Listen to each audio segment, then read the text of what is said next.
अगर बिहार दरोगा एग्जाम की हम बात करें, बिहार दरोगा एग्जाम की बात करें, त्रिस्तरीय एग्जाम है, त्रिस्तरीय, 3 स्तरों वाला एग्जाम है, 3 चरणों से आपको गुजरना होता है। आप सब लोग इस बात को जानते हैं, लेकिन फिर भी हम बताएंगे। कुछ लोग हो सकता है एक को बच्चा होगा, हो सकता है नहीं जानता होगा, वो भी तो जानेगा। तो अगर एग्जाम की अगर हम बात करें तो त्रिस्तरीय एग्जाम होता है, त्रिस्तरीय, त्रिस्तरीय मतलब 3 चरणों से गुजरना है। अगर डबल स्टार वाली चमकदार वर्दी चाहिए शरीर पर, तो उसके लिए 3 चरणों से गुजरना होता है। पहला होता है प्रीलिम्स, पहला प्रीलिम्स होता है, दूसरा मेंस होता है, और तीसरा फिजिकल होता है, तीसरा फिजिकल होता है। पहला प्रीलिम्स होता है, दूसरा मेंस होता है और तीसरा प्रीलिम्स होता है। 3 चरणों से आपको गुजरना होता है।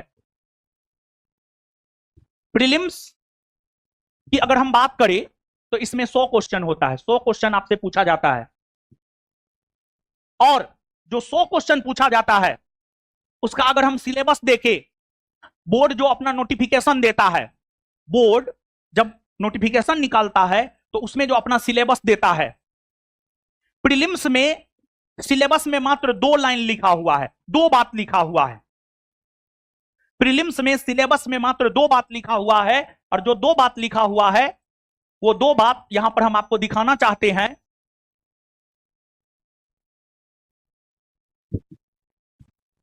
प्रथम चरण, प्रथम चरण यानी प्रीलिम्स एग्जाम, प्रारंभिक परीक्षा, प्रारंभिक परीक्षा, इसको पढ़िएगा ना तो इसमें 2 चीज है प्रीलिम्स के सिलेबस में, और ये हम अपने मन से नहीं लिखे हैं, ये हम साइट से लेकर के जो है टाइपिंग करवा करके बोर्ड पे लगाए हैं।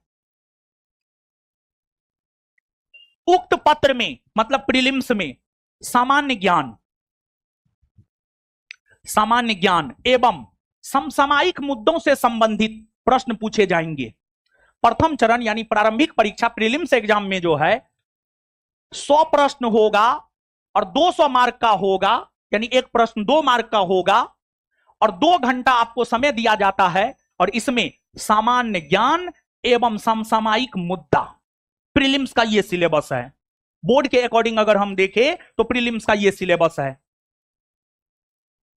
और सामान्य ज्ञान की अगर हम बात करें तो एक तो यह भी बात है, आपके एग्जाम की अगर हम बात करें तो आपका एग्जाम जो बिहार एसआई एग्जाम है, बिहार एसआई में आप फॉर्म तब भर पाते हैं जब आपका ग्रेजुएशन हो जाता है, जब आपका ग्रेजुएशन हो जाता है। ग्रेजुएट स्टूडेंट ही फॉर्म भर सकता है। एक ग्रेजुएट होना चाहिए, दूसरा उम्र आपका कम से कम 20 बरस होना चाहिए, कम से कम 20 बरस उम्र, लड़की हो या लड़का, और ग्रेजुएट होना चाहिए। तो यहां पर सामान्य ज्ञान लिख दिया है। कभी काल प्रीलिम्स एग्जाम में क्या करता है, बोर्ड होम साइंस का क्वेश्चन पूछ देता है, सोशियोलॉजी का क्वेश्चन पूछ देता है, साइकोलॉजी का क्वेश्चन पूछ देता है, इंग्लिश पूछ देता है, पूछ सकता है, क्योंकि सामान्य ज्ञान का मतलब कुछ भी होता है। ग्रेजुएट लेवल तक का कुछ भी वो पूछ सकता है। बोर्ड चाहे तो 5 को संस्कृतो पूछ सकता है प्रीलिम्स में, प्रीलिम्स में अगर बोर्ड चाहे तो 5 को संस्कृत भी पूछ सकता है, 2 को सोशियोलॉजी भी पूछ सकता है, 2 को साइकोलॉजी भी पूछ सकता है, क्योंकि उसने लिख दिया है सामान्य ज्ञान। तो प्रीलिम्स का सिलेबस अगर हम देखें तो प्रीलिम्स का सिलेबस है सामान्य ज्ञान और समसामयिक मुद्दा। और प्रीलिम्स में आप देख लीजिए, अब ये तो प्रीलिम्स का सिलेबस हो गया, फिर हम मेंस के सिलेबस पर भी आएंगे। तो अब देखिए यहां पर 18 तारीख को जो क्वेश्चन पूछा है, पहला सिटिंग का है ये। करंट अफेयर 24 गो, मैथ 11 गो, ज्योग्राफी 10 गो, पॉलिटी 9 गो, हिस्ट्री 8 गो, विविध और बिहार 8 गो, इकोनॉमिक्स 6 गो, बायोलॉजी 5 गो, physics 5, chemistry 4, English 5, computer 3, environment 2, environment 2। Environment को हम बायोलॉजी में भी शामिल कर सकते हैं, क्योंकि बिट्टू झा सर जो है इन्वायरमेंट बायोलॉजी में ही पढ़ाते हैं। तो आप एक बात जानिए, एक आपके मन में सवाल होता है,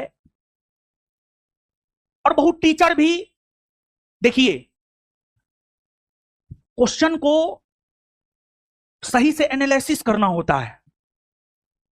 देखिए बहुत लोग हवा हवाई बात करता है, वो पूरा 100 क्वेश्चन भी सही से नहीं देखता है। हवा हवाई बात नहीं करना चाहिए।